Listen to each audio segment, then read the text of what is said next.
One day সিরিজের সাফল্যের পর অস্ট্রেলিয়ার বিপক্ষে এবার টি-20 মিশনে মাঠে নামবে বাংলাদেশ। 3 ম্যাচের সিরিজের প্রথমটিতে চট্টগ্রামের বীরশ্রেষ্ঠ শহীদ flight lieutenant Motiur Rahman cricket স্টেডিয়ামে কাল দুপুর 2টায় সফরকারীদের মুখোমুখি হবে লিটন মুস্তাফিজরা। আতিকুল ইসলাম শাকিলের রিপোর্ট।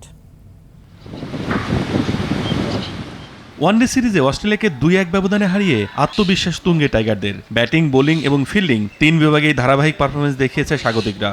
সেই ধারাবাহিকতা ধরে রেখে টি-20 সিরিজও নিজেদের করে নিতে চায় তারা। ঘরের মাঠে পুরো শক্তির দল নিয়ে নামছে বাংলাদেশ। দলের অভিজ্ঞ ক্রিকেটারদের পাশাপাশি তরুণরাও রয়েছে দারুণ ছন্দে। তাসকিন ফেস, বিগ নেম, তাদের যে অভিজ্ঞতা, লাস্ট সিরিজে তাদেরকে খেলানো হয়নি বিকজ অফ রেস্ট। সো এই সিরিজে তারা এসেছে ফুল স্ট্রেংথ নিয়ে। আমরা যাচ্ছি ভালো ক্রিকেট খেলার জন্য। আপনি যখন একটা বড় দলের সাথে যখন ভালো ক্রিকেট খেলবেন, নট অনলি যে সিরিজ জিতে, আমরা 3টা ম্যাচে খুবই ভালো ক্রিকেট খেলেছি। সো এটা একটা প্লাস পয়েন্ট। বেঞ্চ সাইডও অনেক স্ট্রং, আপনি যে কোনো প্লেয়ারই খেলাতে পারবেন বেস্ট 11। এটা একটা ভালো কম্পিটিশন। অপরদিকে ওয়ানডের হতাশা ভুলে ঘুরে দাঁড়ানোর লক্ষ্য অস্ট্রেলিয়ার। সিরিজ হারের ক্ষত মুছে টি-20তে নতুনভাবে নিজেদের প্রমাণ করতে মরিয়া সফরকারীরা। জয়ের কথা বললেও বাংলাদেশের প্রতিও যথেষ্ট সমীহ তাদের। বাংলাদেশের বোলাররা অনেক ভালো করছে, এটা তাদের ক্রিকেটের জন্য দারুণ।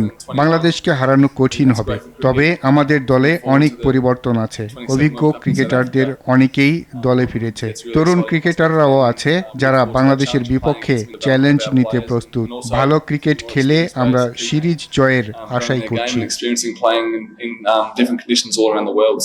যদিও চট্টগ্রামের উইকেট, ঘরের দর্শক আর সাম্প্রতিক ফর্ম সবকিছুই বাংলাদেশের পক্ষে, তবে ইনজুরির কারণে অধিনায়ক লিটন এবং ওপেনার পারভেজ হোসেনের অনিশ্চয়তায় চিন্তার ভাঁজ বাংলাদেশ শিবিরে।